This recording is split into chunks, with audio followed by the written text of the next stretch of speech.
The show opens with the tempest or with the storm, and we go musically, we're going into some Bernard Herrmann music. That in lies the Prospero's riff or musical motif, and then it's embellished and developed after that into a real intense flurry and storm. After Prospero, we have an interlude where Ariel comes into the picture, so things lighten up, and Ariel's, it's lighter, it's more playful, but it's not always nice, so it's got a little darkness to it, but it's super rhythmic and active. And that leads us into the Caliban music, which is, since he's an animalistic, and an animal heart of the island, it's more aggressive, and it's even techno-based, and that leads to the love story with Ferdinand and Miranda.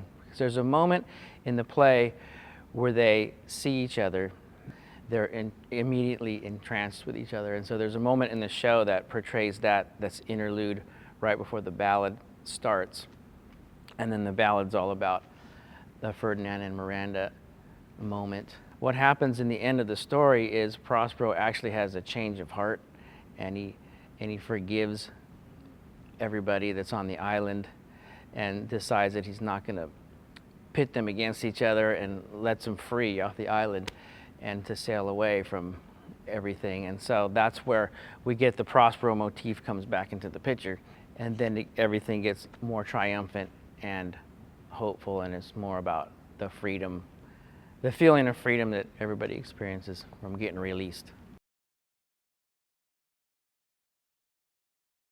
I mean, that is the interesting thing this year, how it's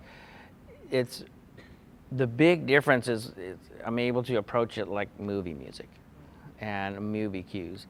And some of my favorite parts of the show are actually some serendipitous things that happen, where we have a section in the ballad where we start soft with a chorale section, and the horn line swells up at the end of that phrase into a pit release, bing, and then we're into a pit moment, but it's really like surprised me, comes off like a movie cue. That is the big difference, that since we have a character approach, then each character can have their motif, and it's just woven together really similar, real cinematically. You're going to get a lot of contrast in the music too, because there's contrast in the characters, and we'll have, like, Prospero is usually pretty dark, and then Ariel is light and agile and rhythmic. And then that's how, in lies, I'll approach the music. I can think in those general terms when things are being composed also. Most of it is through composed. There's influences in source material, but then it's used in an inspirational way because everything's broken down. But then that ends up being, in the end, turns out as a new composition, really. There's a lot of Prospero that's original material, and then all of Ariel is Gordon Goodwin's composition. And then even in Caliban, to put that together, there's a lot of moments of composition.